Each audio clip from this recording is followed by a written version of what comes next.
You know that gluconeogenesis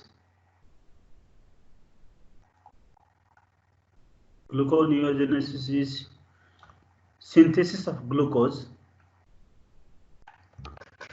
to maintain blood glucose level during fasting and starvation condition from non-carbohydrate sources, from, let's say, amino acids.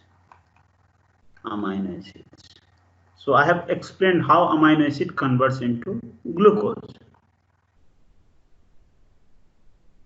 How amino acids convert into glucose. So I have explained it. Now I will explain little bit about how lactic acid and how this glycerol 3 phosphate. I also explained how glycerol 3 phosphate convert into glucose. Now lactate, it's easy. Lactate will convert into pyruvate, because you know the lactate in our body is synthesized from pyruvate itself in anaerobic condition during glycolysis. So lactate will convert into pyruvate, and the production of NADH will be there. And then this pyruvate will convert into glucose. So this is how lactate will convert into glucose. Now this glycerol, as I told you, glycerol 3 phosphate will convert into glyceraldehyde 3 phosphate. And here also you will see release of one NADH from NAD+. This is how this glycerol 3 phosphate will form an intermediate of glycolysis only, and this is how it will convert into glyceraldehyde 3 phosphate will easily convert into glucose within 5 steps. So glyceraldehyde 3 phosphate will convert into glucose. So this is, this is how glycolysis happens. Now, there are two cycles. One is called Cori cycle. This is very important. It is nothing but your lactate that is produced in muscle because of activity will be converted into glucose. So lactate, you will see the glucose metabolized in muscle during activity. When you do exercise, what will happen? This glucose will convert into pyruvate, and pyruvate will convert into lactate in muscle, and that is why you feel the soreness in your muscle when you do exercise. After exercise, you will feel soreness, muscle soreness, because of this lactate. What happens is this lactate go into blood, and from blood it reaches liver. In liver, lactate will convert into pyruvate, and pyruvate will convert into glucose. So this is this cycle where there is involvement of liver and muscle. Both are involved, and lactate production in one tissue, and this lactate converts into glucose in other tissue. Again, this glucose through blood reach muscle. So this is a cycle involving two tissues. This is called Cori cycle. Glucose lactate cycle or Cori cycle. This happens during activity. Now there is second cycle. This happens during fasting condition. Okay, this happens during fasting condition. So this cycle, what happens is, the muscle has high amount of glycogen. So glycogen in muscle will break into glucose, and glucose will break into pyruvate, and pyruvate during fasting condition will convert into alanine, because this pyruvate and alanine, pyruvate is keto acid of alanine. When you add one amine group, pyruvate will convert into alanine. This pyruvate, this alanine will reach liver. The same way you have seen here lactate reaching the liver. The alanine reach the liver, and alanine again will release ammonia, and this ammonia will convert into urea, and this alanine will convert into pyruvate, and then pyruvate will convert into glucose. So this is how this pathway happens during fasting condition. This is called glucose alanine cycle. And also called Carill cycle, glucose alanine cycle, and this is Cori cycle. Remember these two cycles. This happens during fasting, and this happens because of activity, muscle activity. This is the context. where this pathway will happen. So we have done this. Now as you can see here, so this glycerol 3-phosphate will convert into dihydroxyacetone phosphate and glyceraldehyde. Both are mutually convertible to each other. So this then will convert into glucose.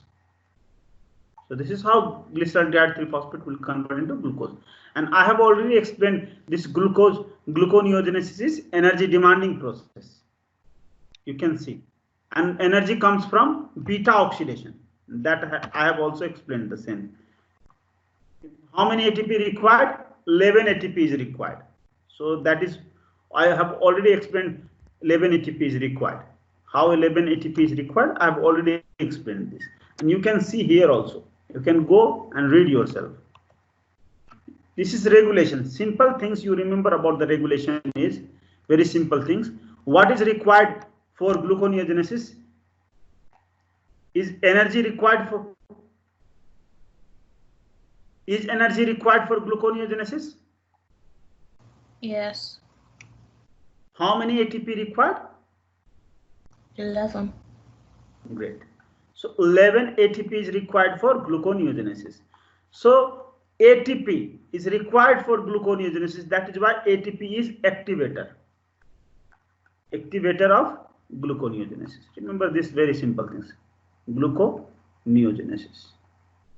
ATP is activator of gluconeogenesis. And then other compound than ATP. For example, ADP and AMP. These will be activator or inhibitor. These will be activator or inhibitor. Activator. If ATP activates, this will also activate. So remember, as I have told you, reactant activate and product inhibit. So if you see gluconeogenesis, glucose is being synthesized. Glucose is being synthesized from pyruvate. Okay, here you can see the product is glucose, and then ATP is being utilized, 11 ATP. What is being produced? ADP is being produced, 11 ADP plus phosphate.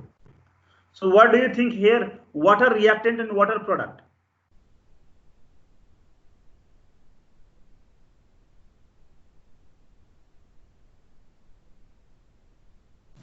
Product is ADP. Pyruvate and ATP are reactant. So this should activate. And what are the product? ADP. And glucose. So this ADP and AMP should what should they do? They should inhibit. Okay, inhibit gluconeogenesis. Did you understand now? What activates, what inhibit? Yeah. Okay, so let's see this. Can you see? Let's not talk first about glycolysis. Let's talk about this part, gluconeogenesis. Can you see ADP is inhibitor? ADP as inhibitor. Can you see ADP as inhibitor here? And AMP inhibitor here. Can you see? These are inhibitor. Now, can you see? So ATP will be rather, if ATP is absent, then there will not be reaction. So activator is ATP and inhibitor are this ADP and AMP. So this is very simple. And other product is glucose. Glucose is also a product. So glucose, high glucose should inhibit. Product will inhibit. These two are product will inhibit. And then these are reactant. You know, as I have also already told you this, how acetyl coenzyme activates. Acetyl coenzyme activates pyruvate carboxylase. So remember two activator. One is ATP, other is acetyl coenzyme. These two are inhibited. Now you can see this molecule. This molecule is very similar to this. Is more glucose will convert into this molecule, fructose 2,6-bisphosphate. So this is equivalent molecule to glucose, and this is also inhibitor. Glucose is inhibitor, and this fructose 2,6-bisphosphate is also inhibitor. Here fructose 2,6-bisphosphate was activator here. So remember, when glucose increases, this molecule concentration increases and it will stimulate glycolysis. When glucose concentration falls down, then this concentration of this will fall down and then it will stimulate gluconeogenesis. High concentration will activate glycolysis and inhibit gluconeogenesis. So this is one of the very important molecules, fructose 2,6-bisphosphate. And this is regulation of glycolysis. Why I have written this? Because this glycolysis and gluconeogenesis cannot happen together. You can see ATP is activator here, but you can see ATP, when it is activated, gluconeogenesis, ATP makes sure that glycolysis is shut down. So ATP is inhibitor. Now AMP and ADP are inhibitor here in gluconeogenesis. Here these are activator. Can you see AMP as activator? So this is how these two pathways are regulated.